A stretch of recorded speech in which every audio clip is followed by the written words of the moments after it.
يقول لي انا ببعت لك هنا عشان انت معرفتش ترد عليا في لايفك او في اللايف بتاعك، وعملت كتم وبقول لك تاني. اتغيرت لك اللائحة عشان تلعب افريقيا وعشان يتخصم منك 3 بونت بس. وبالنسبة الماتش الانسحاب بتاعك، الوزير جاب حكم ساحة فقط من السعودية، وده بره اللائحة، مش من اختصاص الوزير، ده اختصاص اتحاد الكورة. ثانيا، اللائحة اللي بتتكلم عليها دي، لعيب عندك سب، خد ايقاف مرتين فقط. وانا الاسطوره طبعا، هم بالنسبه لهم طبعا عندهم حاجه اسمها اسطوره. الشخص اللي اسمه اللاعب اللي عندهم اسمه شيكابالا قال لاحمد مجاهد انت اهلاوي، خد ايقاف 8 شهور. دي اللائحه. ثالثا، اللائحه اللي بتتكلم عليها دي بتقول في 4 إلى 8، بتقول اللائحه بتقول كده، من 4 ل8 مباريات غرامه. لجنة التظلمات والانضباط خفضتها لمباراتين. يعني بعد الحد الأدنى دي، لائحة ايه بقى؟ واخد بالقفا، لاعب واخد بالقفا وياخد مباراتين.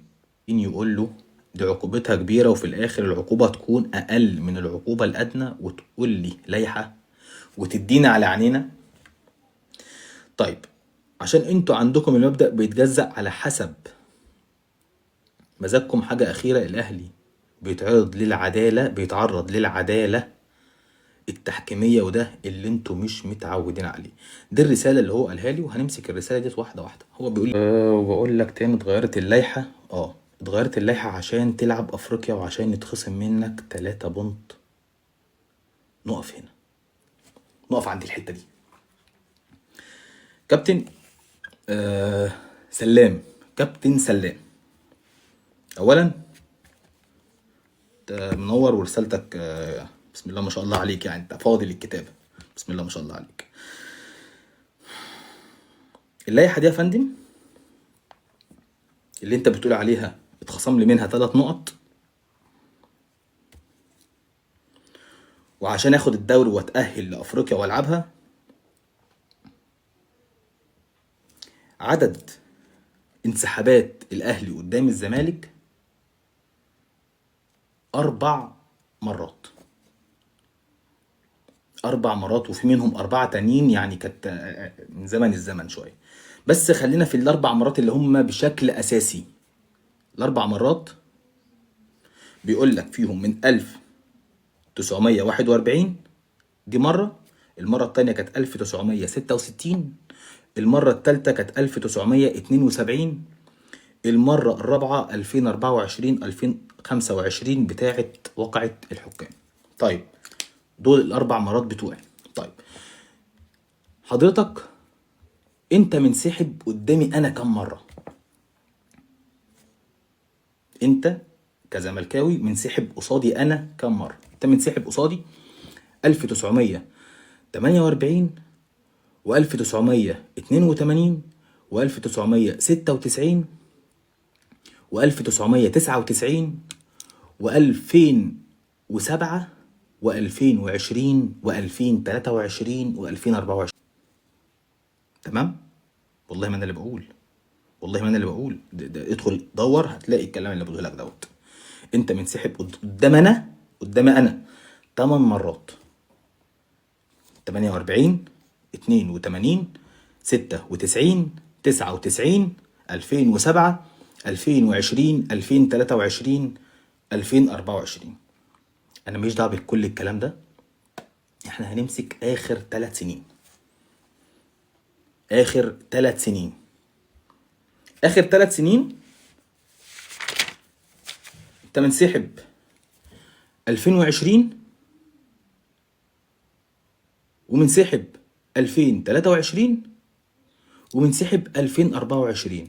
2020 ديت كانت الدوري، و2023 كان السوبر المصري اللي جه مكانها بيراميدز. و2024 في الدوري بتاعت الموضوع بتاع حسين لبيب لما قال لك انت بتتأجل للاهلي وانا لا ليه، والكلام دوت كلام جميل. اخر 3 سنين الزمالك منسحب قدام الاهلي. يقوم طه عزت، طبيعي طه عزت زملكاوي احنا عارفينه، اللائحه ديت لو معنى ان هي تتغير معناها انها اتغيرت عشان الزمالك مش عشان انا. التاريخ بيقول كده، التواريخ بتقول كده، انك تنسحب 2020 و2023 و2024 معنى انسحابك ده ويتم بعديها التغيير للائحه دي مش معناه ان انا اللي كنت بنسحب فتغير لي اللائحه، لا انت اللي كنت بتنسحب فتغير لك عشانها اللائحه. دي اول القصه. طب هو مين اللي غير اللائحه؟ طه عزت الزملكاوي، احنا كلنا عارفين الكلام ده. طيب اللائحه بتقول ان اللي بينسحب بيكون 3 نقط فقط لا غير. طب هل الاهلي اصلا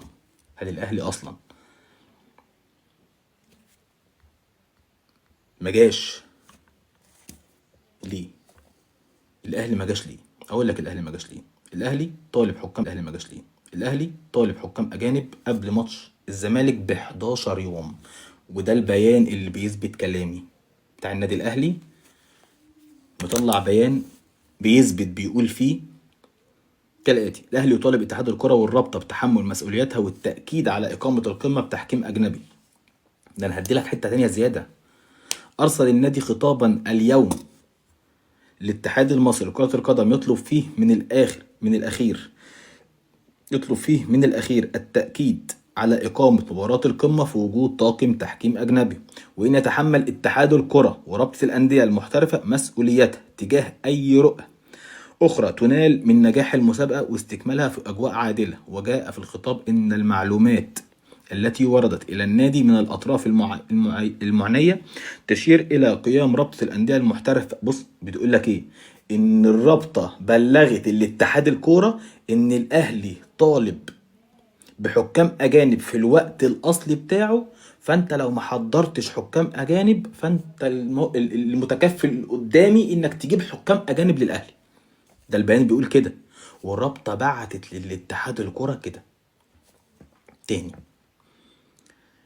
التي وردت إلى النادي الأهلي من الأطراف المعنية تشير إلى قيام رابطة الأندية المحترفة بإبلاغ اتحاد الكرة بتحملها كافة التكاليف المالية لاستقدام الحكام الأجانب، خاصة إن النادي رفع عشرات المذكرات لاتحاد الكرة من قبل طالبا فيها تطوير منظومة التحكيم والإيقاف والأخطاء التحكيمية الفجة التي تؤثر في نتائج المباراة. طب خلاص احنا ده أنا عاوز الحتة دي بس، أنا عاوز الحتة ديت.